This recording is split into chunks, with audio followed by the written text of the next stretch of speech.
What is up, fellow sickos? We have a disappointing podcast to record today. I'm Dan Favale. I'm joined by my certified fantabulous co-host, Mr. Grant Hughes. We have apologies, mea culpas to announce in droves at this point. We were wrong, and honestly, I'm not sorry. Are you sorry, Grant? I'm sorry we have to admit we were wrong. I That's know. that's about as far as it goes. But we were wrong in many ways, and we're gonna account for that today. Would anyone listen to a podcast in which we were right and suck it or something? Like we should do an episode like that and see if anyone enjoys it. The way we're going to approach this, though, so we're going to go through some of our more like specific preseason predictions. And okay, we missed on this, but we're going to look at teams that we missed on in general first, relative to just like their overall performance. It's not based on who outperformed their over under the most. However, we will get to that at the end of the episode. We will also be announcing the winner of the Hardwood Knocks over under competition, who gets a merch item of their choice, and two, will get to be a guest host for a Guess a Player where they will read Grant and I the clues, and we will try to collab. We haven't collaborated on a Guess a Player ever, so that might be a disaster, but it'll be I fun. think we're gonna be unbeatable, if I'm honest. That's what I think. Your confidence is just, it's so admirable. But yeah, how are you feeling just before we dive into this, knowing that you had to go through your body of work, our catalog of work? How are you actually feeling about your level of hits versus misses this year? I mean, really, there. So I will say that going back and looking for predictions or just like takes from mostly like the September, October range, like just near like late preseason, there's a lot of misses. Fortunately, I think actually, I don't know, we can commiserate on some of this because we were wrong in similar ways on a lot of these. But there were also some gems in there that I felt good about, that we like correctly called. Some Portland stuff. We're gonna miss that over under, obviously, but like just as an example, and I think we did say on the pod, like, hey, are they actually sneaky, like really good, or at least good bad, or bad good, or whatever term you prefer. So there are instances, or there were, looking back at this, where I was like, all right, I wasn't out of my mind entirely. Like there's some good calls, but we are not here to talk about those unless we really shoehorn them in. And I will say, like, this, I don't know what, tell me if you felt this too.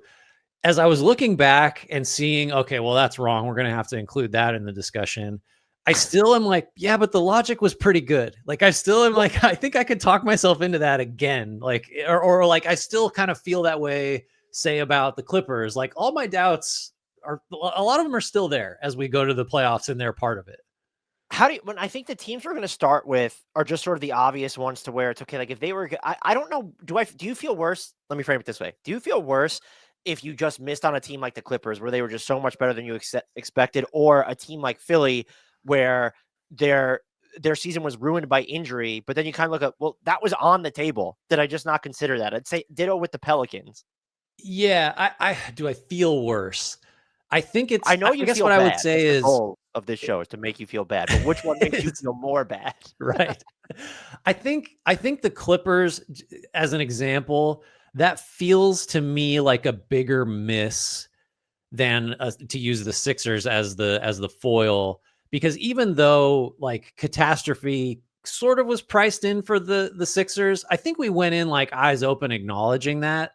And whereas the Clippers, it's just like, they just got surprisingly good performances that I didn't see coming from a lot of players. And like the whole felt like more than the sum of the parts, and all that. It was like, it just, the evaluation was worse on the Clippers. Whereas with the Sixers, it's just like, yeah, everybody, Embiid got hurt, and like that was always on the table. We just didn't think that was going to be as big of an, I don't know. Somehow the Clippers thing feels like a bigger miss. We begin with the Chicago Bulls. And so I have their difference in their, what they're on pace to exceed or miss their win totals by.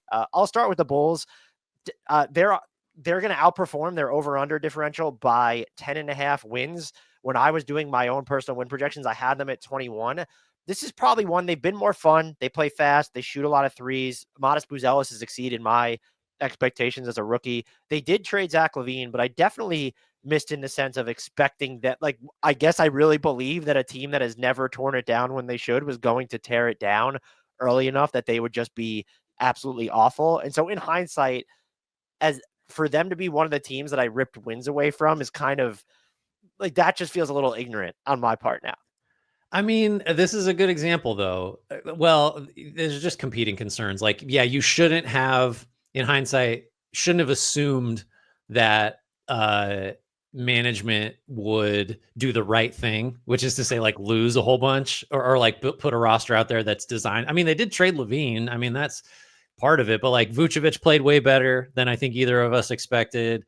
Kobe White, about it. I mean, we both like him, but yet, like, it's easy to look at this and be like, why didn't I just expect that they'd find a way to win, somewhere between 37 and 41 games? Like, why was that not my pick? The next team that kind of falls into this bucket, so the Cavs, who we were both high on, but they're going to outperform their over-under by 16.5 wins. We had them pretty comfortably in the top 3 of the East, but that meant like 52 wins. They've now have an historic point differential. I think some people have, and you can make the argument that they should be the favorites to come out of the Eastern Conference. I don't view this as a caps lock mix, which is why they're kind of an honorable mention, but this is just, I don't know who, even if you thought the Cavs were a title contender, no one was predicting, like, this is their 101st percentile outcome. Right.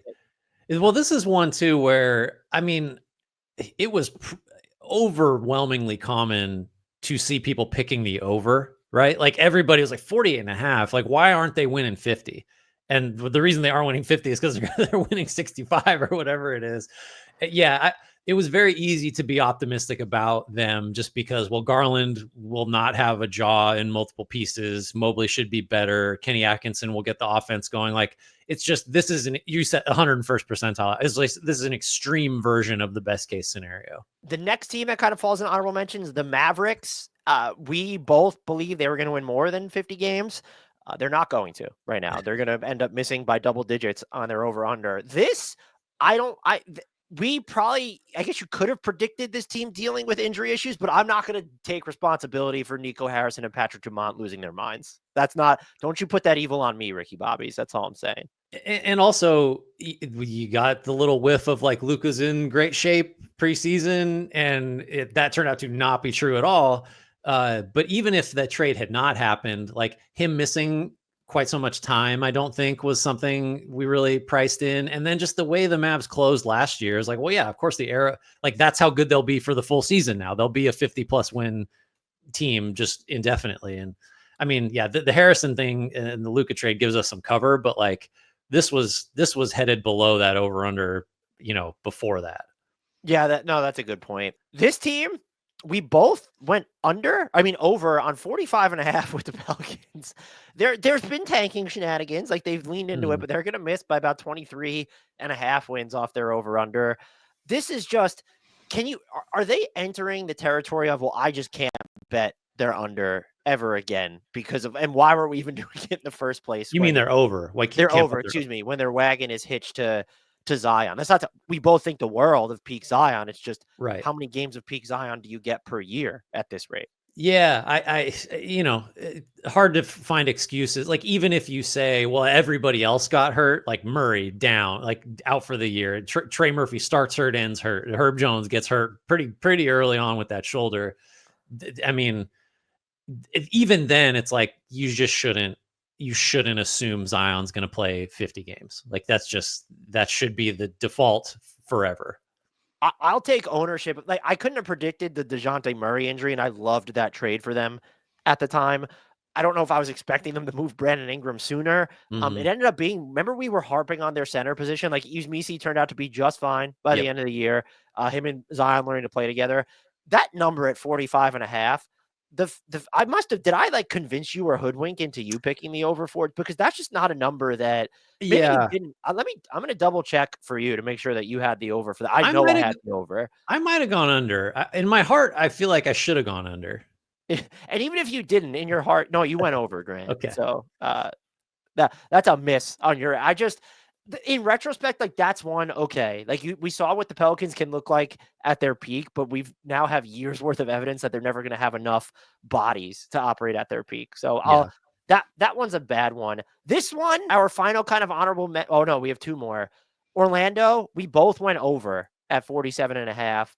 I don't make any apologies for this one specifically, No. just because, I mean, I guess eyes wide open, we knew that they didn't do anything to really juice the offense over the offseason, but they probably clear this over under if all of their best players don't end up missing like at least half the season or more with injury. Well, and I mean, we were too high on KCP's potential impact, I think.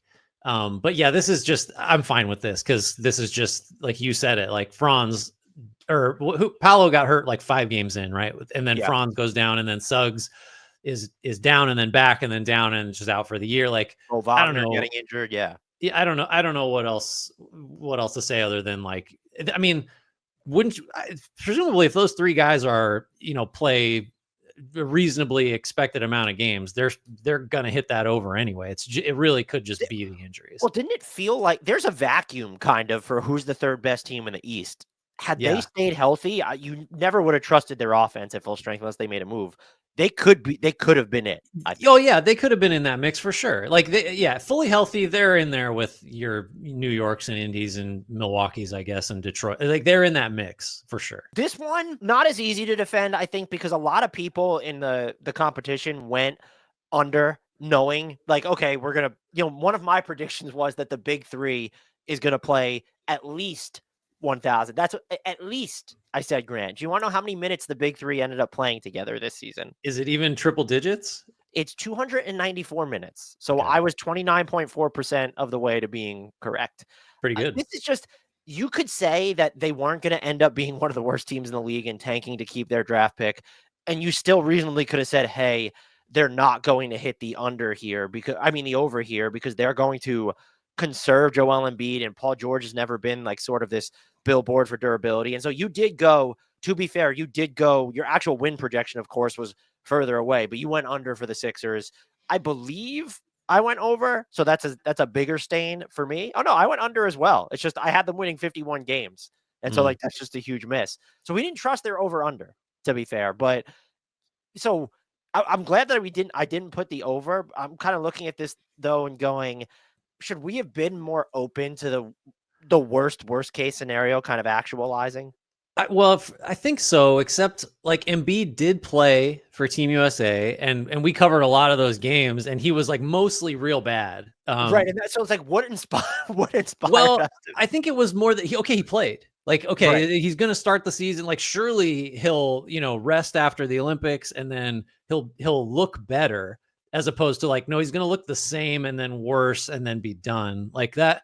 I guess it's not quite Zion level, but it's like at this stage, we should have given a little more weight to like the sheer disaster potential. I mean, we went under, but like, I think this is the negative first percentile outcome for the Sixers, like to compare it to the Cavs 101st percentile. Like this is as bad as it could go. And we should have viewed that as more likely than we did, I think. And our offseason grade for mine was probably like an A+++. Right, I think for you sure. said Daryl, and I'm sure mine was too, that Daryl Morey was your preseason executive of the year pick. So you talk about a season coming off the rails. They are so fascinating. Talk about draft lottery stakes. That's going to be interesting to see what happens there. Now we're kind of getting into like this is the stuff that really deserves like some more discussion. The Detroit Pistons are on pace to outperform their over-under by nearly 20 victories. I need to take ownership of this. Like when you look at the actual win projections, okay, we were off. Neither of us had them winning close to 45 games. You did pick their over. They were one of the teams that I ripped the under out from. This is just, you name anything about it. Like if you would have even told me that Jaden Ivey was going to miss so much time, maybe I would have felt like even more confident in my prediction. But just everything from, and it's not even the Cade Cunningham. I think I've received some criticism for not having him as my most improved player. I think I was just high enough on Cade Cunningham coming into this season. And so some of the defensive improvements, the scoring improvements for sure, like the way he's driving transition offense better than ever. But like, I think I underestimated, okay, you put spacing around Cade Cunningham, and this team might just be like, I spent too much time probably lampooning them for the Tim Hardaway Jr., Quentin Grimes trade when I should have kind of looked at it and said, all right, there's real floor balance here in the half court. That matters. Yeah, I think we should spend some time on them because they're going to like 3x their win total from last year, pretty close to it. I think like, so I did go over, but I did look back. And so I had a piece about like giving last year's lottery teams, like what are their chances of making the playoffs in 24-25? And I had the Pistons below. So I thought it was more likely that the following teams would make the playoffs than Detroit. Utah, not looking good. Charlotte, Toronto, the Spurs, Houston, Memphis. So there's some decent ones in there, but some real bad ones. And I have a quote. I'm going to quote myself from like September. The Pistons could win twice as many games as they did a year ago and still come nowhere near the play-in tournament. I did not consider winning 3 times as many games. That's important framing to keep in mind as we acknowledge Detroit probably will be a ton better than it was in 23-24. So I had it all there. I was like, they'll be better. They're not making the play-in. So just really covering the bases of right and wrong. I mean, I think you're not wrong in hindsight to have looked at like, okay, they put shooting around Cade, but like Hardaway and Beasley are just going to be like defensive sieves. So you like balance that out by playing Asar Thompson and Ron Holland more. And it's like, well, those guys are imperfect. So you're really just going to have a bunch of like one-way dudes around Cade, and they'll win more games, but they won't be good. And that was wrong. They're putting shooting around Cade sort of solved it, and Cade got better. Really, I know for a fact I didn't think JB Bickerstaff was going to coax the level of defense that he did out of this group. That might be the biggest miss of all. Yeah, and it's like you could cite whatever date you want. We're told they're first since this, top 5 since this. They're 10th in points allowed per possession on the season. I think you look at the personnel, especially how I know we feel about Jalen Duren as your base rim protector. Like the stuff on the perimeter, there's been like a ton more flashes there. But to be 10th while also winnowing down Isaiah Stewart's role compared to last year, pretty much. So that's just a heck of a job by the Pistons. And they become, I think, now the hard part begins. Like they're going to get to the playoffs. That'll be fun to see. Like if they're going to play the Knicks in the first round, I don't know that like the Knicks aren't a team that if I'm any other team, like they're not scaring you. So we'll see how they do.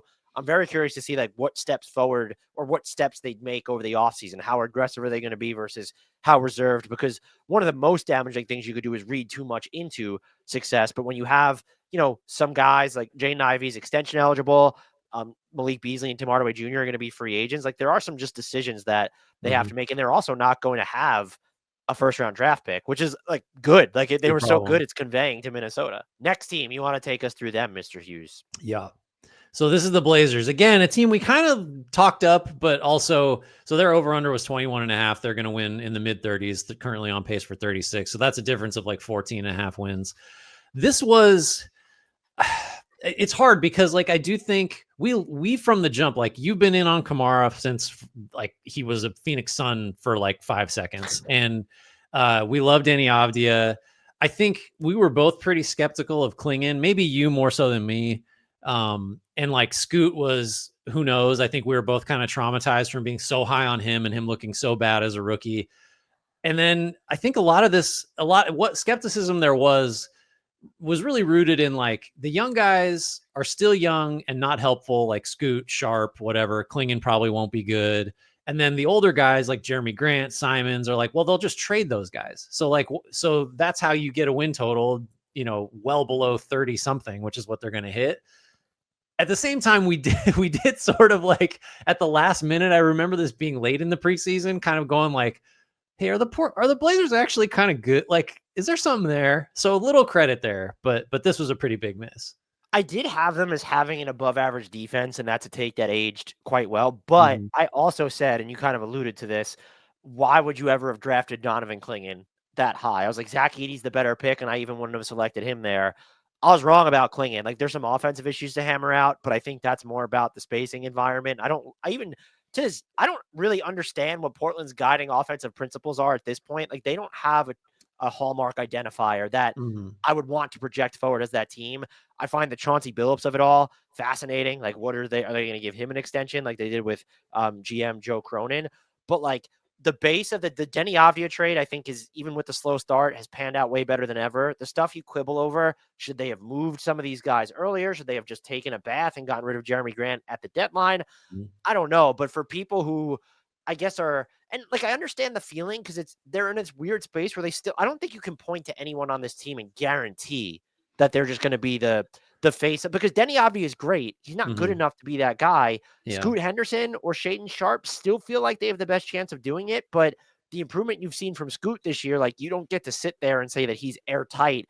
Like that. So it's still this bizarre space, but I actually don't have a problem that they weren't one of the most flagrant tankers this year, because the defensive success and some of the brighter moments, the wins that they cobbled together, it was driven predominantly by guys who matter to their future. It's not like, oh, Exactly. the lineup was Jeremy Grant, Denny Avdija, DeAndre Ayton. They went double big with Robert Williams III or something. It was like, no, like the young guys, the Mhm. big picture guys played a huge part in what the Blazers have done this year. Yeah, I'll be fascinated to see what their like 25, 26 over under gets set at, and like what the sort of vibe is on Portland. Cause you could see them being a team that everybody's like they're the here they come kind of team. I could see that being the narrative going into next year. You know what? I might buy it. I might buy it, but is also, does that have to do with a dearth of optionality? Because who's the other option? There's going to be some that emerge. Like Orlando, everybody's going to be like, "Oh, watch for the Orlando bounce back." That'd be a good pod. We should like try to pre-call the preseason narratives. Maybe like not right now, but at some point. Yeah, bookmark it. I guess the Spurs would fall into that category then too. Like following they were there this year, but then when we get shut down, they trade for Fox. So yeah, good point there. Our next, all right, we missed on this team. So the Rockets, I had their under when they were at 41.5. I believe. I just thought that the offense was not going to do enough or they were at 43.5, excuse me. And I had them at 43 wins. I thought they were going to be better. I liked pretty much everyone on their roster. I was never a Jalen Green guy, and I just didn't think the offense was going to have enough pizzazz to hang tight in the Western Conference. I mean, they might just be the second best team in the West, and they're closer to 55 wins than they are to 43. So, like, this is just, you talk about a team that I really think announced it was ahead of schedule. It was them. And in a way, it puts more pressure on them because they have all these moving parts of extensions. They've paid some guys. They have assets. Should they go out and get superstar X or superstar Y? Do they let this marinate? The stakes are high for them in the playoffs in a good way, because I think it informs a lot of what they'll do over the offseason. But if you would have given me a range and said, are they more likely to miss? If you asked me are they more likely to miss the play-in or finish with a top 3 seed in the West, I would have picked that they would have missed the play-in. Yeah. Yeah. I think they're a good example of, it's really easy to fixate, especially with a young team, on like what they can't do or what we don't think they're going to be able to do well, which which was basically offense. And that's kind of still true, right? Like if there is an issue with the Rockets, it's definitely late game offense in particular. And just like how are they going to create reliably good shots? Like that's still a thing. But like, if you do that, or if you stay too much within that mindset, what you overlook is like, okay, but what might they be great at? And it's like, well, they have a ton of like really interesting defensive personnel. Maybe they'll just be a top 5 defense, or like, and so you can be a middling offense and you're going to win a lot of games that way. Like, so I think it was just that was a miscalculation. And also I definitely spent a lot of time kind of harping on they've got such a runway. Like this is a fact-finding season. They got to figure out like which combos of all their young guys work well together, like Jabari Smith and Thompson. How does that look? And like, can Thompson play with Cam Whitmore? And like, where does Sheppard fit into all that? We could talk about him now or later if you want, but like so I still like, I understand why we weren't high enough on them, because some of the things that we talked about like are still actually issues. I think we just missed on like what this team could actually be extremely good at, and like how much that would matter and offset some of the questions and weaknesses. Yeah, I think I would assume that no one, even like Rockets fans, weren't having them contending for second in the West this year. I actually think the bigger miss would be if they fare so well in the playoffs with, excuse me, like let's say Alperen Şengün and the Steven Adams lineup, which has been destroying worlds. Mm-hmm. Oh, you play that in the playoffs, and we're gonna win with transition defense, second chance opportunities, and just enough kind of creation from Şengün and Van Vliet and Jalen Green. The bigger miss would be they make a conference finals run and don't need to make that consolidation trade that we're saying. No, you don't need to give up everything, but like you need like a creator or a floor spacer on this team. And if you're not, there's going to be more Rocket stuff a little bit later, so stay tuned for that. But if it's not going to be Reed Sheppard, if you're not going to, because it almost makes it harder to like invest in the development of Reed Sheppard if you're already this good because you don't have the stomach for the growing pains as much. That'll end up being the bigger miss, but I like hat tip to them for being this far ahead of schedule. Don't before we move on, don't you think though that the like consensus on them as a playoff team is still like pretty broad skepticism? Like I that's just the feeling I get is like not in the sense of like everybody's hoping, nobody's afraid of the Rockets. It's like, no, they have some like structural stuff that like I think it's fair to be concerned about playoff wise, but we've been real wrong about the Rockets. Right.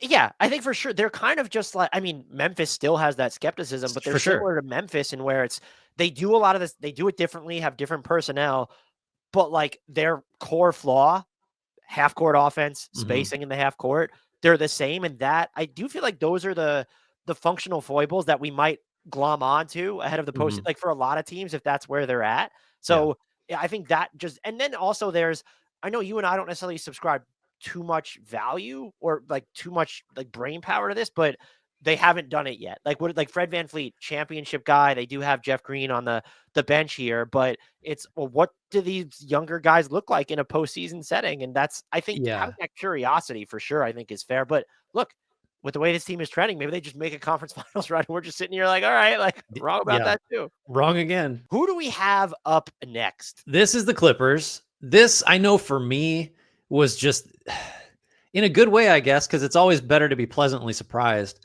I just didn't, in a million years, I didn't think, one, you have the Kawhi health stuff, right? Which really was like for a lot of the year, as expected, where he'd missed time and didn't look like himself for, I mean, the majority of the season. I was hyper skeptical that an offense with like James Harden and then like some guys that are just, you know, other than Norm Powell, which this is very much related, like where's the offense coming from? I just didn't trust James Harden to be like a high leverage, like usage, high leverage on ball driver of offense. And honestly, like even he wasn't great at that. It was just like he was good enough. And then the defense, which so the Powell leap, unforeseeable, like just a crazy like mid-career jump. And then Zubats, didn't give Zubats enough credit as like, all right, this guy's one of the best defensive players in the league, full stop. And he can be part of an awesome defense if you surround him with Chris Dunn and like these other unheralded defensive type guys. Did not see anything close to this from them.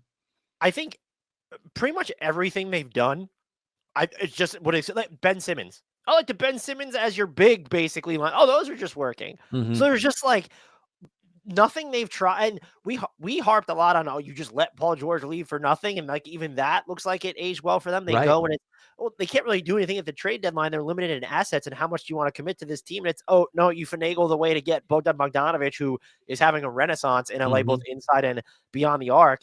There's the Kawhi Leonard of it all. You can't trust that he will be healthy when it matters. But at the same time, you look at the numbers when him and James Harden and Zubats and Powell are on the court together, and they're frying teams. Yeah.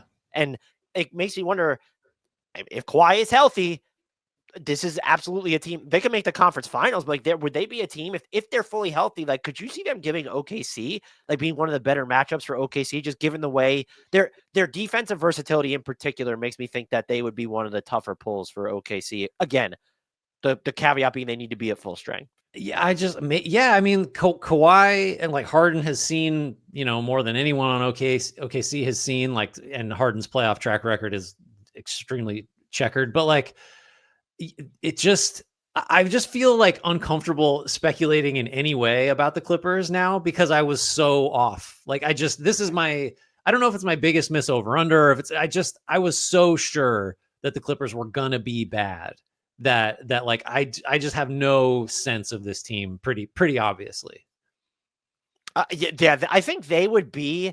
I'm trying to think of what would be the bigger. Maybe the Pistons would be my just biggest. Forget about the numbers of it all, but coming into the season, my perception of them, I think the Clippers actually might be my biggest miss of the year. I think they're mine. Yeah. Our next team up, I will say, going through the over-unders on the Phoenix Suns from our Discord, from our subscribers, there were very few people picked the Suns under, which is, we saw 40. I know you probably thought I saw 47.5. I'm like, Yeah, they're easily going to clear that. Like, we're just reading too much into the stuff that happened last season. Things will be ironed out. Mike Budenholzer is going to come in, he'll have an impact. Ryan Dunn, I had him as a first team all rookie prediction. Not completely insane, but he never like carved out the role necessary to be in the running for that. They're on pace to win like 36, 37, 38 games, whatever. This is just, should we have seen, like, should we have seen this coming? No, because I didn't. Even though that 47.5 is like doesn't. As I'm looking at it now, it's like yeah. Why wouldn't you go over that? Like that's not a high number. Like that. What is it? You probably before the season, you're like, what is that? Like 7th in the West or something? Maybe even lower. I have a quote for that one. It's related. Unless we're saving it for later. It's kind of Budenholzer specific and just is so wrong that I feel like I have to lay it out now. Here we go. He, meaning Coach Bud, will get the Suns organized and optimally deployed on both ends, improving their night-to-night performance just like he did with Milwaukee and Atlanta before that. Considering the Suns made talent upgrades, right? Tyus Jones. Who else did they get? They got somebody else that we were like, okay, we've shored that up. I can't remember now. They've made talent upgrades and finished 9th and 12th in offensive and defensive efficiency last year. They could hit the playoffs with a legitimate championship profile. And then cut to like Bud just, I don't know, like this team's offense is one of the least watchable in the league. And I will say it is not being optimally deployed. So pretty rough. And really like guys have missed time, but that's not the excuse. That isn't, we didn't miss this because of that. Like it's really just even when the Suns were like close to whole, they just weren't remotely what we thought they would be on either end of the floor. I will also say, yeah, I echo all of that. I will also say this is sort of the one where I've never seen people try harder to read into a 4-game winning streak so late in this. Is like, have the Suns turned the corner? It's like, no, they have not. Like, what if we have 60 something plus games of evidence? And I think we've talked about the vibes in general for these Kevin Durant teams as he's been there longer.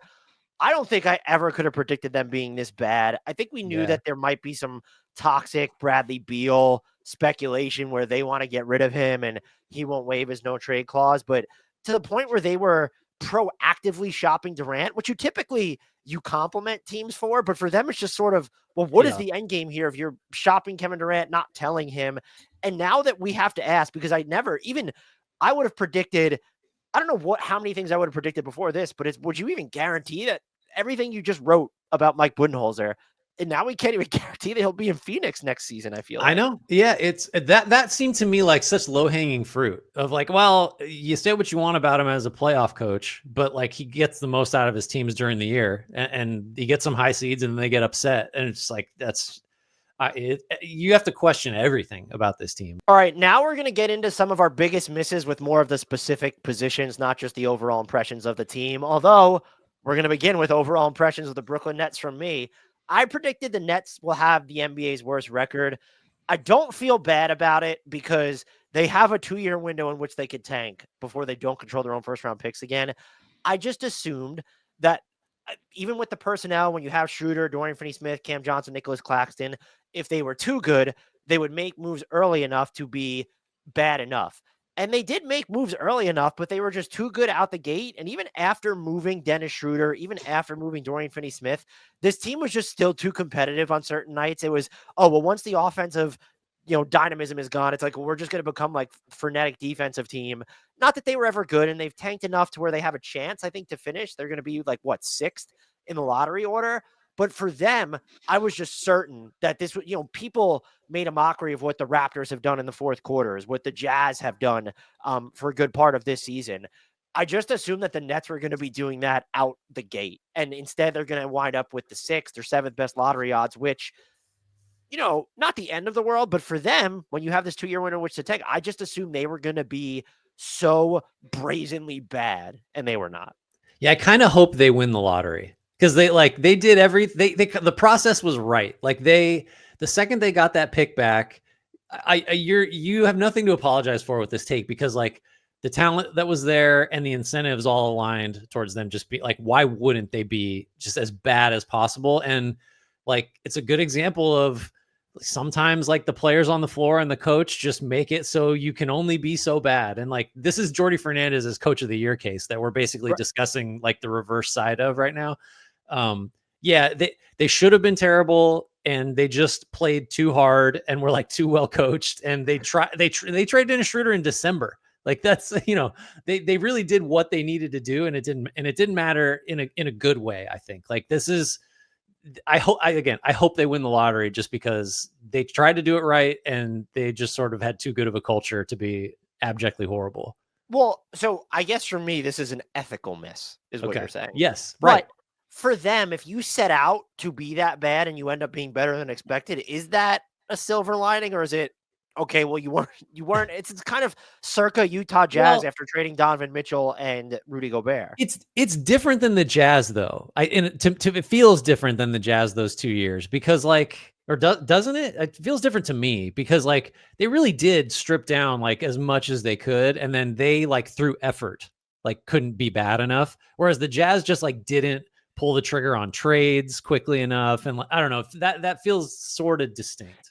But it feels, doesn't it feel like, I mean, Utah is still kind of searching for its cornerstone, but it's the same thing with the Nets to where, and they don't necessarily have all those fallback picks that they do have some, but they don't have a ton. And more specifically, the Jazz have all their own and the Brooklyn Nets do not after. So if they win the lottery, it would be kind of like reinforcing, okay, like these flattened lottery odds work and something like this happens. It doesn't torment your long-term vision. Yeah. Let's go to your miss, Grant. Yeah. So I basically made the case more than once that like that JJ Redick was like, this is an impossible position for him. Like set up, like not purposely set up to fail, but it's like this scenario where you've never coached before. You are going to the Lakers. The Lakers should not be very good because LeBron James and Anthony Davis won't both play 70 plus games. The scrutiny, the whole thing, it was just like, this is, yeah, you take the job because there's only 30 of them. And this is the Lakers. Like, of course, like you're going to say no when they ask you to come coach this team. Like, of course not. But I just thought like, it's not necessarily, I don't know how I divvy it up, like percentage wise, some percentage of like, I don't know if he's going to be a good coach or not. Cause how could you? And the bigger percentage being like, this is an impossible situation. And now we're at the end of the year and it's like, one, pretty sure he's a really good coach. Like it certainly looks that way, the way he got this roster to defend and then like the lifeline of, okay, Luka's here now. So it's not just like we're playing out the string with LeBron and we're beholden to his and Anthony Davis's health. Now you're beholden to Luka's health and conditioning, but like, that's just a better spot to be in. So dead wrong about that. And now like, it's just, I just assume the Lakers are going to be well coached and like do smart stuff as long as he's there, which is a total 180 from like the whole like throw your hands up, like I don't know what he's going to be able to do. Do you think it makes it, this is like, it's like kind of a pleasant, I don't like, if I think teams are going to be bad and they're good, I like accepting, we've kind of already gone over this. I can accept that. Does it make it like, this makes your miss more egregious, but maybe you feel even better about it that this isn't really about the Luka Doncic trade at all, because the Lakers were, and there's still a ton of idols that when you look at it, it's like, no, like they're not supposed to be this good. And yet at some point when you go through an 80-something game sample size through all the stuff that happens, including, by the way, I'm going to bring this up now. I don't know where to bring it up. No one's brought it up. Do you remember LeBron was out with his injury, but then we all of a sudden got the relaunch of the Mind the Game podcast? I'm now convinced that it wasn't just about getting rest. It was that he needed to, start recording those Mind the Game episodes so that they were ready in time for their debut. That is my conspiracy theory. LeBron James, DNP, podcasting. That's Paul George's corner. Stay off it. No, I definitely wasn't like, I hope it doesn't seem like I was rooting for Redick to fail because like that's a dumb hire. Why? Like there's better coaches out there. Why would you just pick the guy that's got a podcast and sounds admittedly smart on it? Like I just was like describing yourself. Why aren't you? Yeah, sure, exactly. I was almost like didn't feel bad for him, but I was like I just felt like nervous about like, man, I don't know if this was the right decision. Like what you're walking into is going to be brutal. And I was just wrong. Remember the part of the exact conversation we had was why was just sort of, you were going to put, like, if you wanted to coach, like, why are you subjecting yourself to this situation to where if it goes wrong, do you just not get another head coaching opportunity? Right. Don't be Steve Nash, where it's like everybody thinks you're real smart. You take the wrong job, and it's just like you're not going to coach again, whether you want to or not. Steve Nash has his own podcast now, though, so he will.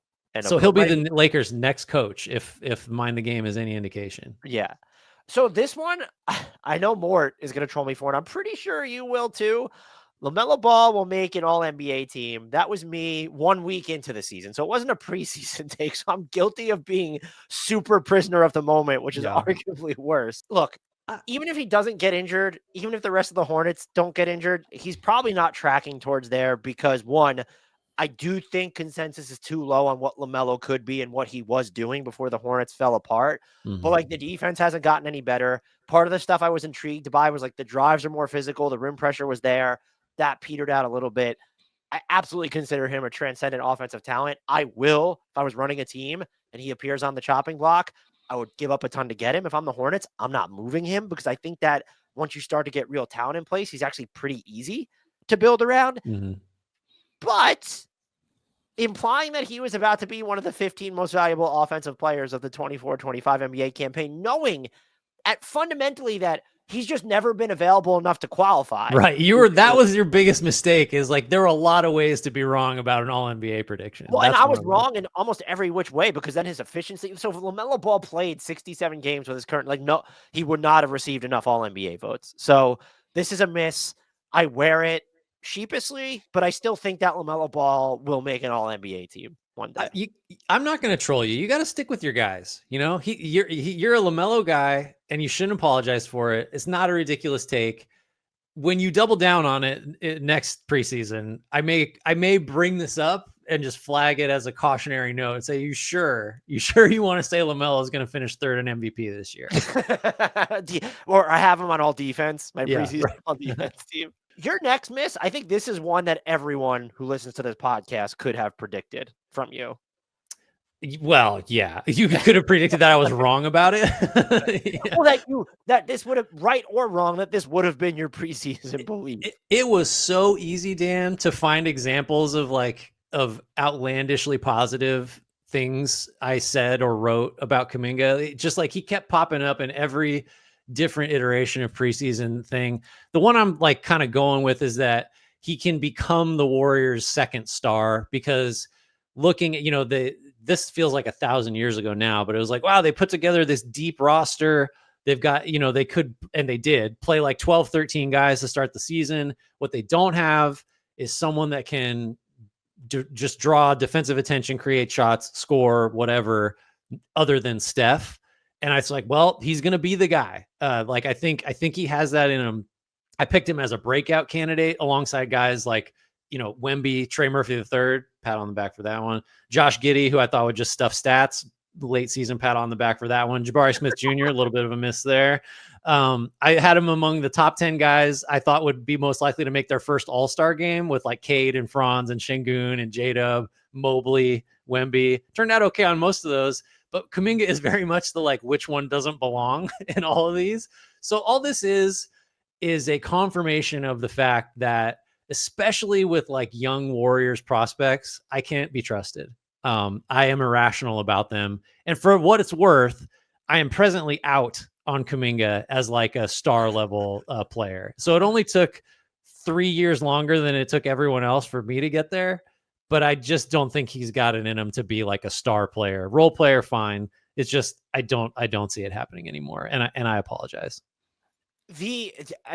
You being wrong also makes, and the context of it also being they traded for Jimmy Butler. I like, what is going to happen with him in restricted free agency? I'm sure a lot is riding on how well does he perform in the playoffs and the role that they kind of have him doing now. There's been, from what I've seen, there's been some pretty like encouraging highs and then like nadirs, and it's that's the whole experience. Still. That is it. You've described his whole career. It's like tantalizing highs and then stretches where it's like, this guy does not have it. It's just, that's what it is.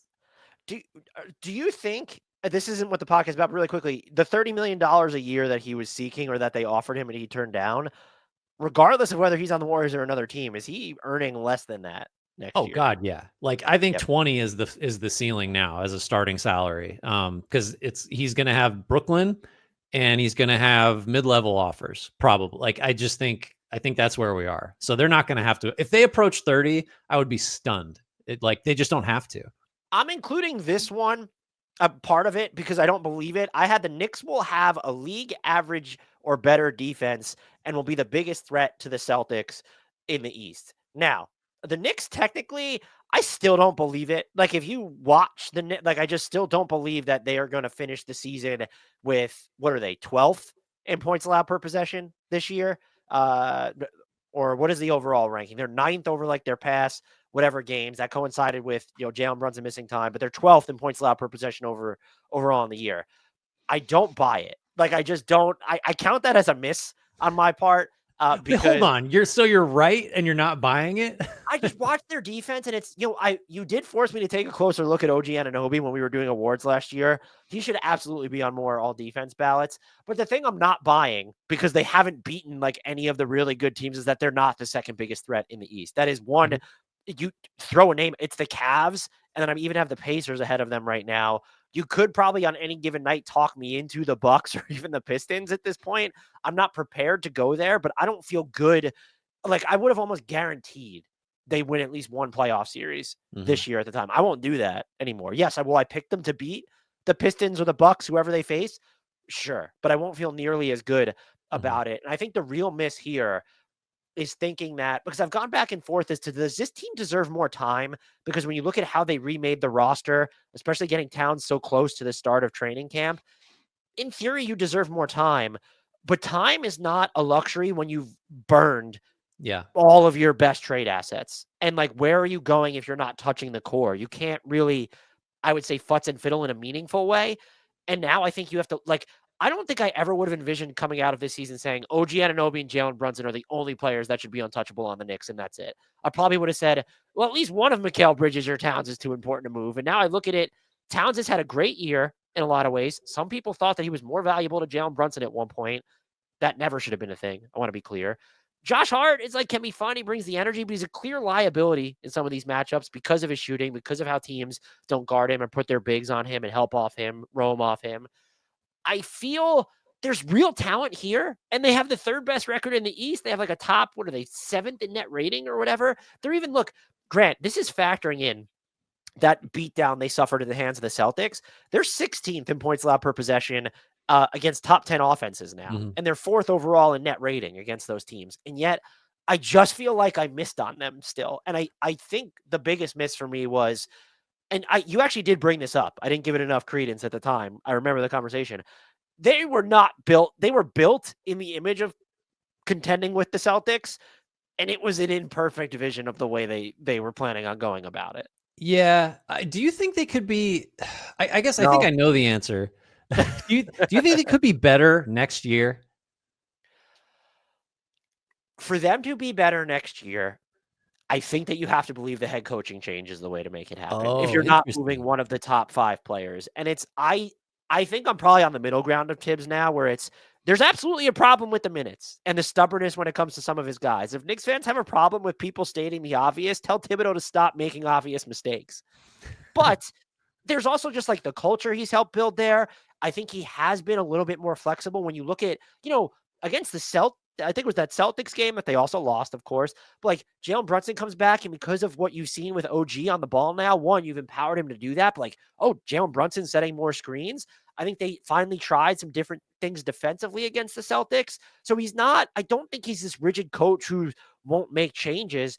But if I've wondered, and I think it was you I mentioned this too, if people consider, the Cavs needed to find their Kenny Atkinson to their JB Bickerstaff, like, are the Knicks at the point where it's okay? Like, Tom Thibodeau has brought them here, but if they want to get to the level that the Cavs are at now, or the Celtics are at now, they need to find their they need to find their Steve Kerr even. Well, and that like ties into the reality that like you've said several times, you can't change the roster in a meaningful way unless you really change the roster by trading one of these main guys. So it's like the coach change is the logical thing to try because that's just easier. I hadn't really thought about that being the fix, just because there do seem to be, I guess, like with Towns as your center, your ceiling is what it is. Like, he just has these priced in limitations, but I do wonder if like what would happen if you could get Towns to take 10 threes a game? Like, you know, like what, like could we like just see, or like, could there be a little more offensive dynamism? Could like just not with Tibbs is what you're saying. Well, maybe because so the Celtics, the most recent Celtics game is a good example. Maybe it took too long to get here, but they're going to put someone small on Karl Anthony Towns. Like, oh, make him punish those mismatches. But it's also like, even if you use defensively is where I'm more concerned. I wish his shot profile skewed more towards the outside. But defensively, I look at it and say, even when they're more aggressive with him, then you kind of need, that's where I think he's best suited. Then you kind of need to make sure that you're trusting everybody else on their rotations and their scrambling. And with Jalen Brunson, and even with Josh Hart, you can't even do that. And so I am open to the idea that Tibbs is not the primary problem, but if this is the core you want to move forward with, I think you have to, depending on what happens in the playoffs, of course, and I know they just extended him, but that really doesn't mean anything. Look at what happened with Monty Williams last year and the contract that they fired him that he was on. Let's say they want to move off some of their players. People know what Josh Hart's limitations are. You're not getting better, like a lot better by moving Josh Hart. You're not getting better, especially when you consider all you invested. Yes, there will be teams that'll trade for Mikal Bridges. There are exactly 0 teams that will give you anywhere near what you gave up to get him in terms of value as a player or pick equity. Even Towns is just, we'll have more on this at some point, I think. Like, I've given thought to just, would it be worth rolling the dice of if you could use Karl Anthony Towns to get Kevin Durant? And then if you bring in Kevin Durant, your overall defense gets better, your scoring probably gets a little better, and then it's, well, we need Mitchell Robinson and need to approximate value at the center position with other bigs. Is that a better route for them to go? I don't know. But if you're not going to be able to do anything like that or move one of these players, who I do agree, by the way, like Jalen Brunson and OG Anunoby, they can't go anywhere. Like, those are the two, like, you move forward with them. If you don't think that you can get materially better by making a trade, you have to look at changing head coaches again, unless maybe they let me ask you, do you think they're one of the teams that can be better in the playoffs than we've seen against there? Because you and I are pretty big on, you have to throw so much of the regular season out the window because of injuries and you're just not getting time to game plan for teams. I just don't know that I've seen enough out of the Knicks in net to think that once they get to the postseason, they have the sort of any given Sunday chance. Yeah, and with them, it's a special case because like they kind of throw their fastball every night in terms of like who's playing. So it's like I don't know that there's like, oh, okay, playoff time, let's shorten the rotation, let's really focus on what we do well. They kind of like, they just do that on every Thursday or what, like that. That's just how they play. So I don't know how much you're really gonna learn. But then I think back to like how fun they were as a playoff team last year and how much I enjoyed, like, oh, isn't it great when the Knicks are like just balls to the wall and like playing really hard. And so, yeah, I don't know. They're a fascinating team. I don't think they have another level to go. You could, so I asked the question initially, but like you could talk me into the idea that full training camp, like some come to Jesus moments with the coaching staff of like, what do we really got to do with these guys? Like, what's the best way to play on both ends? Could we tweak a few things like tactically? You could talk me into them being better next year with the same personnel and even the same coach. But I think we're sort of saying the same thing. We're like, you need a tactical or a personnel based shift, and it might need to be pretty big, like to do better than what they're doing. And I think, look, this one's may come back to the Tibbs minutes, but I know Jalen Brunson missed some time. Start to look at the availability of these guys over the past couple seasons. At some point, that luck, the Mikal Bridges Iron Man luck is going to run out at some point. Like OG Anunoby this year, like, is he going to finish with 3,000 minutes? I don't remember how close. Like, that stuff is not something that you can continue to bank on. And then the other thing, like, with Tibbs specifically, the starting lineup, I understand that those are your 5 best players, and in theory, that should be the lineup you're leaning on the most. You're plus 4 points or whatever per 100 possessions. That's not like for the most used lineup in the league. It's like, why aren't we trying more stuff? And it seems obvious, and it's counter to like, oh, you don't need to pull him out of the starting 5, but that's the stuff that Tibbs I don't think has ever gotten far enough away from. Like, he's always going to come back to being married to his guys, even if it's not his principles. Like some of the ways he plays dual guard lineups, going a little bit smaller in points, having a floor spacing big at all. Like he's grown, but I just don't know if it's enough. And look, because we're in the business of giving definitive statements, no, I don't think that Tom Thibodeau is the right coach for this team. I'm open to the idea that I'm too low on him. I think that some people blame him too much for what is happening, but I do think that this is a situation that you could squeeze 10 to 20% better production, like as a whole, out of if the coaching approach was different or more innovative. And that's just something that I still believe. That's fair. Do you still believe this take about John Morant? Ooh. Well, it's the face of the league for the wrong reasons, I guess.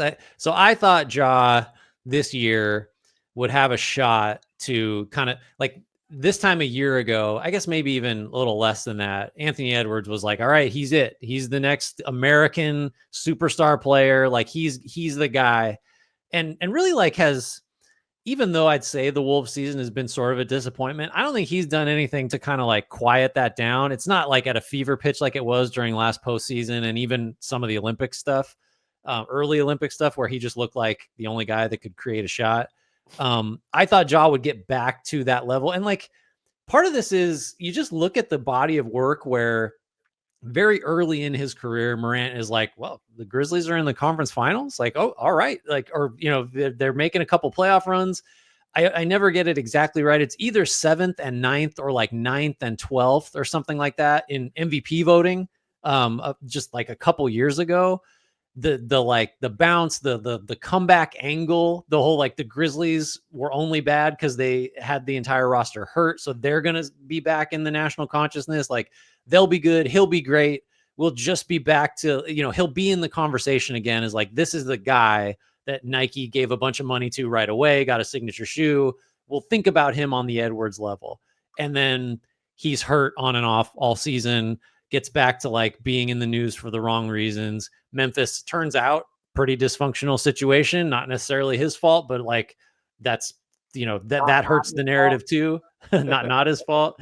So that was just wrong. Again, though, I feel better about being wrong about stuff like this, where I'm predicting that someone is going to like have a great positive thing happen. And it's just like, it's disappointing, but it's like, you know, it's better to be wrong this way than to have something go the other way where you're like, he'll be horrible or, you know, and being wrong that way. I meant to this. So that going back to how you felt about Scoot coming out of the draft and then just having this type of a take with John Morant, do you have a thing for that hyper athletic point guard? Because I've never viewed you as a Russell Westbrook guy. And you've also been pretty open or candid about the fact that you think players such as John Morant might just have a shorter prime than a lot of these other stars. But you've also been this take on John Morant. And I remember how high, I think that's the single, we've only been podcasting together for like 3 or 4 years at this point, but I'm pretty sure that's the single highest I've ever seen you on a prospect. On Scoot? Yeah, Scoot, sorry. Yeah, I think he's a little I just drank the Kool-Aid on like the hyperbolic scouting reports, his film. He just looked, even, you remember those like I forget what they even were, like Overtime Elite or whichever one he was on, Ignite, I can't remember, playing against like Wemby's French team. This was like 2 Octobers ago, and it's like, yeah, Wemby's like incredible, but Scoot looks so explosive and like he's here for it. And like that just put it over the top for me to where I just thought Scoot was going to be Chris Paul and Russell Westbrook combined. You know, you couldn't have said anything too ridiculous. I was wrong about that. I'm glad that he looks like a real, like legit, like difference maker now, or has a chance to be.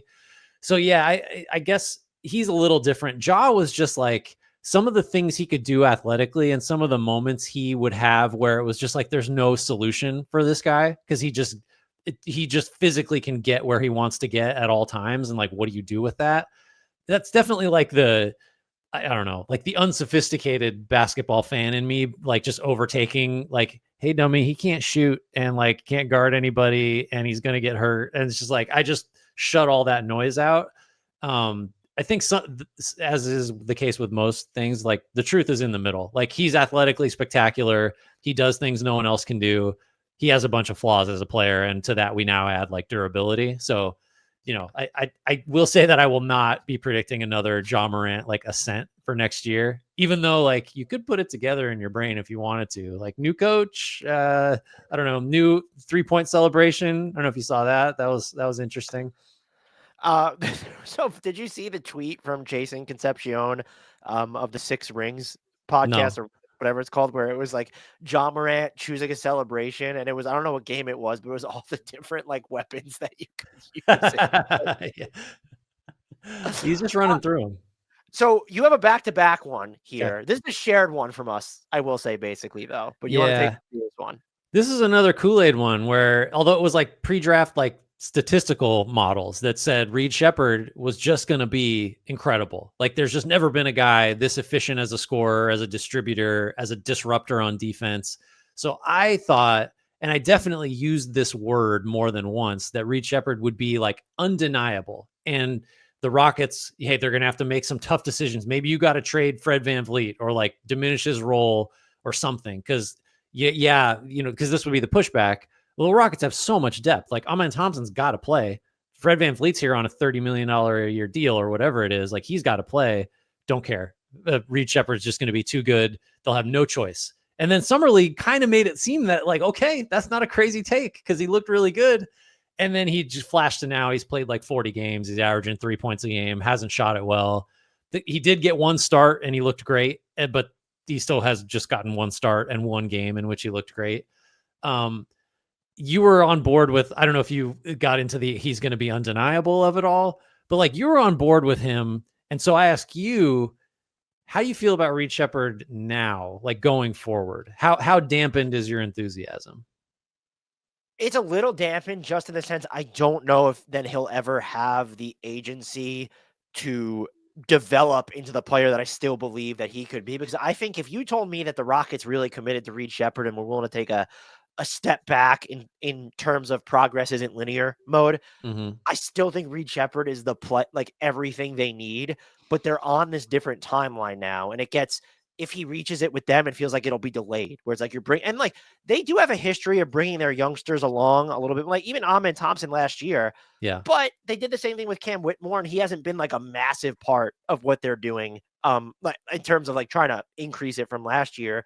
So I worry that if Reed Sheppard's going to be as good as I thought he was going to be, that it's not going to be on this team, which I guess is fine. But whenever you see someone, so like if he winds up being traded in a consolidation trade before his third year, how often do we see the players involved in that just go on to become actual, like Shai Gilgeous-Alexander's pretty anomalous when it comes to something like that. Yeah. So I think like the fact that it did take an injury for Thompson to like get a starting spot and stick this year, I think is a heartening thing to know if you're trying to like suss out, well, is Reed Sheppard like, did he not play because like, I don't know, in practice or whatever, is like he's just overwhelmed, he's not ready?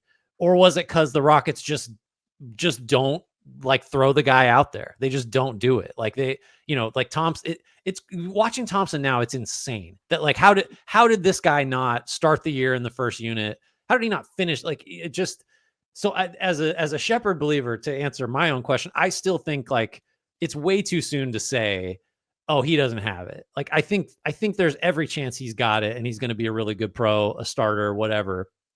But like it does make me concerned that the Rockets, like, I don't know what a guy's got to do to really get a fair shot. And maybe that's just as they got bunch of mouths to feed, and his contract status is not as urgent as like, well, we better find out about Thompson. We better find out about whatever.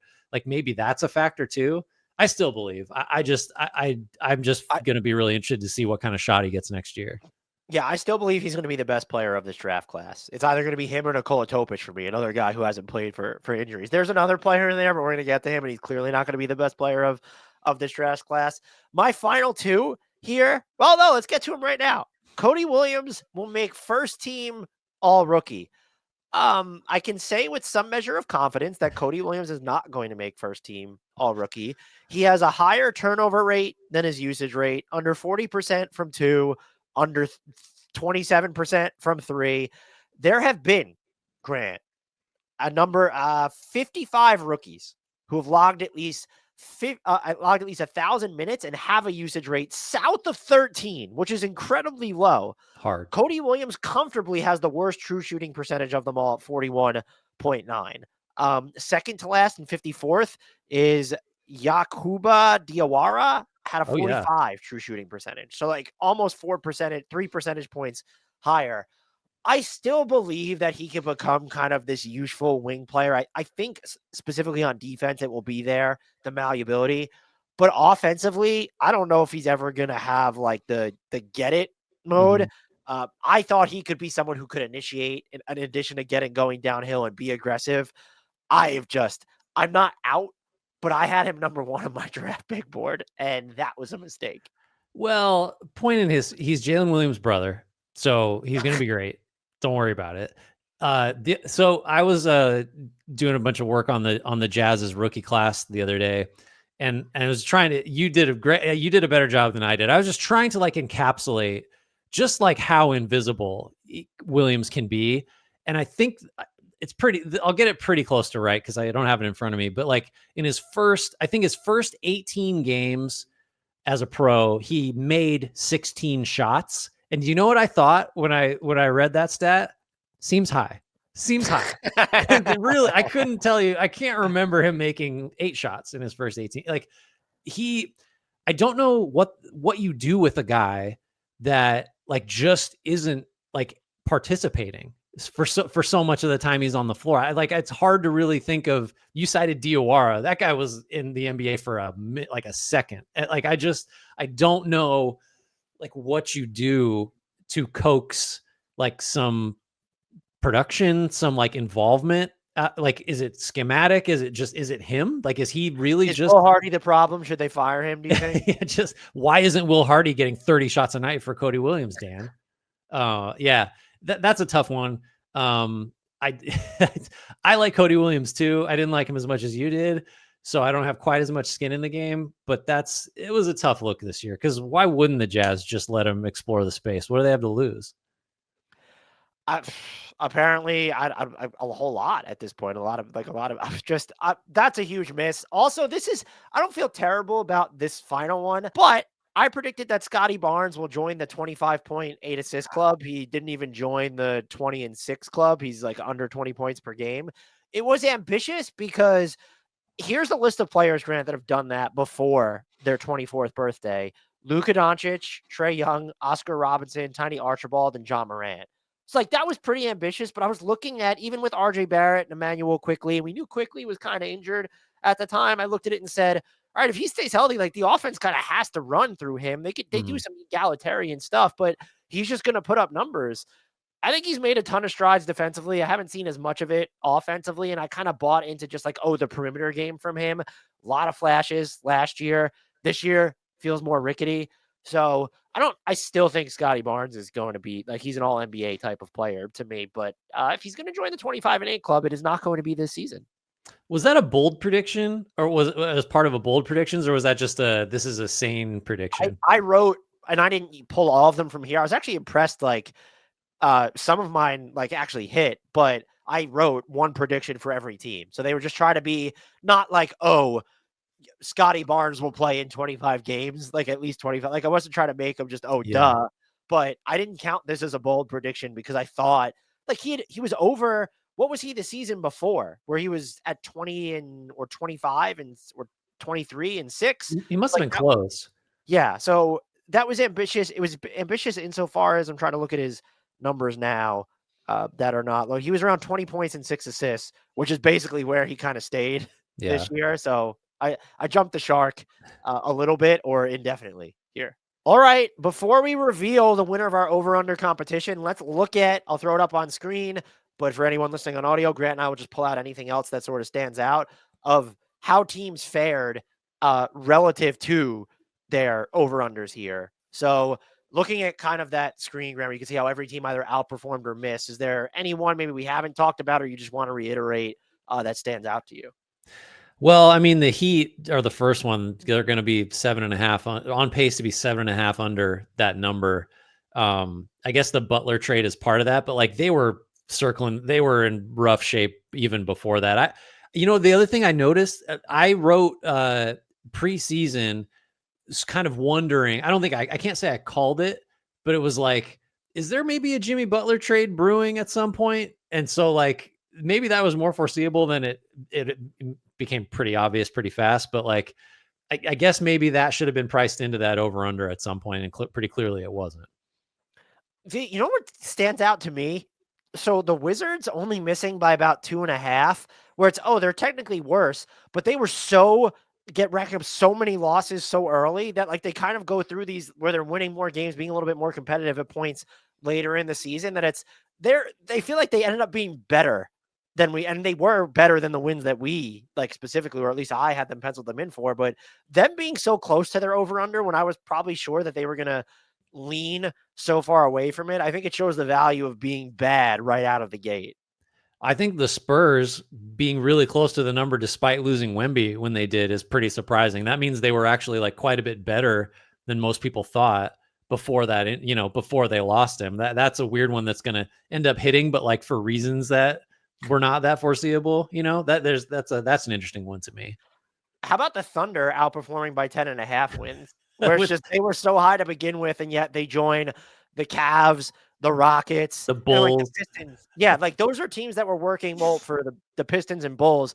They're working from lower baseline specifically, and even Houston, it was their over-under was what, 43? Yeah. Like, so OKC's they were like 53.5, and they were like one of the easiest overs for me. And yet, look at all the time that Holmgren and Isaiah Hartenstein missed. Alex Caruso missed some time. We've had quibbles about their offense at points aside from Shea, and they're just not like almost 11 wins over their projection. Well, how about this one? If you exclude like the catastrophe teams, meaning the Sixers and the Pelicans, the Jazz have missed their over under on the negative side by more than anyone else. So it's like clearly coming into the year, everybody was like, the Jazz are going to do it again. They're going to win too much, and then they're going to have to pivot. Like, nope, they understood the assignment finally in year 3 of the rebuild. They really were bad from the jump and stayed bad in defiance of expectations that they would like Chicago Bulls it a little bit. Do you know who did not understand the assignment? Who's that? The Minnesota Timberwolves. Only missing by 4.5 isn't egregious, but depending on the day, you could convince me that they're going to miss it by 20.5 or exceed it by 10.5. They have one of the best point differentials against top 10 teams in the league. They're top 5. And yet they have a losing record in those games. And then overall, they have underperformed. Their win total has underperformed relative to their point differential more than any team in the league this year. They are the classic, maybe not classic, because I feel like they're reinventing ways to gut your heart out, but they play up in big games, it feels like, and then they play down the level of their opponent, or if they have leads in the fourth quarter in crunch time, just building up big leads in general. Is there a team that you trust less to maintain those leads, right? Like maybe Miami a little bit, but I think Minnesota would have to be the answer here. Yeah. This is the last, I don't know if it's the last one, but the one that strikes me as interesting is, was it this year that we had the Atlanta over as like, oh, that's an easy over? Like what? Jalen Johnson's good. They got Dyson Daniels. He fits with Trey. Okongwu will be better. DeAndre Hunter, and they're still going over, but that's despite by 3.5 wins. That's despite Johnson going down for the year. And that's despite like Capella being so bad he loses his job, and that's despite trading Hunter away and doing the like tax ducking deal at the deadline that we, like that. For them to still go over by that much just speaks to how insanely low their over under was to begin with. Ditto for the Nets at being 7.5 over, but the final team for me that stands out, depending on the day again, it feels like the Boston Celtics are on the verge of total implosion. And they're just a 60-win team outperforming their win projection by 2.5. I had the under for them, I believe, because I was just, they won a title. They're going to try and conserve energy. Mm-hmm. And they did like Jaylen Brown's been battling injuries. Kristaps Porzingis has missed a ton of time. And there have been imperfections with Drew Holiday shooting, Jaylen Brown's shooting. And yet, Peyton Pritchard stepping up certainly helps. They're still just this elite team. And I can't bring myself to finagle any sort of panic for the Boston Celtics. And I find like one of our mutual friends who's a Warriors fan descends into existential crisis anytime something goes remotely wrong with the Warriors. And I just have no empathy for that. And I'm similar with the Boston Celtics, where if you're concerned, like, why do the Celtics suck? Or why isn't Joe Mazzulla doing this? Or like, what are they doing with these lineups? I'm just like, what are we doing here? Right. I know I said it was the last one. The Lakers being on pace to win 7.5 more games than their over under. It's I don't know what the historic stats are on this, but like the Lakers over under is always way too high. Because they're a public team and that's how that works. For them to smoke it by that much on the positive side, considering like just the general enthusiasm there seems to be for the Lakers, pretty impressive. They don't touch the Clippers, who are 9.5 over, but still pretty wild for the Lakers to beat it by that margin. I do have a final one for those interested, because this will be the 6th year running I may miss on it, but there's still a chance that I don't. I picked the under for Memphis. They're currently on pace to clear the over despite everything that's happened. Honestly, there's no other team that I've missed for 6 consecutive years. You're going to miss. Fate demands it that you can't be right about the Grizzlies. So pencil that one in. Is everybody ready for the reveal of who won our over-under competition? Is it me? Yes. Well, actually, very quickly, you were 15-15. I was 14-16, with the potential to be, mine were more unsettled than yours, but 14-16. The winner of the HardwoodKnocks over-under competition this year is McKinley C. Went 20-10. So reach out to me in our Discord. We'll set you up with the merch, schedule the guest hosting thing based on your availability, McKinley C. If you're not in Discord for some reason, if you just found this through, I think we had it on our YouTube maybe, message me on the socials. But the top 5, so shout out to Adam in 2nd place, 18-12. Then we had a 3-way tie at 17-13 in 3rd place. Austin went 17-13. I apologize in advance because I'm going to butcher the pronunciation here, I'm sure. Kimo Tai Mena went 17-13. And then Nicolche went 17-13 as well. So that's like, I'm surprised that we didn't have, this season was kind of wild. I thought we'd have someone who went like 23-7 or something, but strong showings here. We didn't have anyone go worse than 11-19. We will not be announcing that person publicly, of course. So, but Grant, you know what? I'm content. I was neither last nor the best. It would have been, I don't want to be first place because how do I guest host our own show? Right. Know? It'd be tough. You can't wear both hats. Impossible. But shout out to everyone who participated. You guys are the real MVP. So McKinley C, Adam, Austin, Kimu, Tai Mena, and Nicolche, shout out to you guys. And McKinley C, get in touch with me, preferably on Discord, or if you message me on Blue Sky, Twitter, whatever. We will set you up with all the stuff. Thanks for everyone who participated. And look, kind of another reason to join our Discord. You get to participate in fun shit like this. And if you win, you get called out. And if you lose, no one's ever really going to know. Unless you're in the top 5, which then that's okay. It's a no-lose scenario. And like, we're not hard to beat is the other thing. Like, I don't know. I don't want to know what percentage of people that submitted our over-unders beat us. It's probably higher than we'd like to, but that's good. That means we have an astute audience. I think you can feel comfortable knowing that your 15-15 record positions you in the top 10. Terrific. I would like to let you know that I dropped outside the top 15. So it's a little bit the margin is close there. 14-16 versus 15-15. So it's just those are tough. Well, I mean, why even do it if you're just going to go 15-15? Like, I could have just flipped the coin 30 times. Like, you are basically the Atlanta Hawks of the over-under. Like, you're just so aggressively mid in this situation. Well, but like, I tried. So who's aggressively mid, but like really tried? I don't know.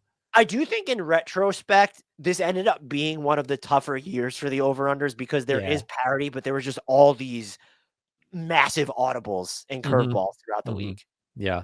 Good times. Are you ready to take us out of here, sir? Thanks, everybody, again, for participating in our over-unders.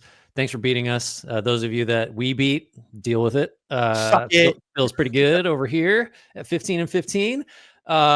Thanks for listening. Thanks for watching. Remember, rate, review, subscribe, join our Discord. So as Dan said, so you can participate in stuff like that. Links for it in the YouTube and podcast description. Tell your friends, tell your enemies. Make sure you're leaving comments on YouTube. Let us know what you got wrong just to make us feel better. So we're not alone out here in admitting our faults. And yeah, make sure that you shout out Frank Ntilikina and apologize to Jared Allen.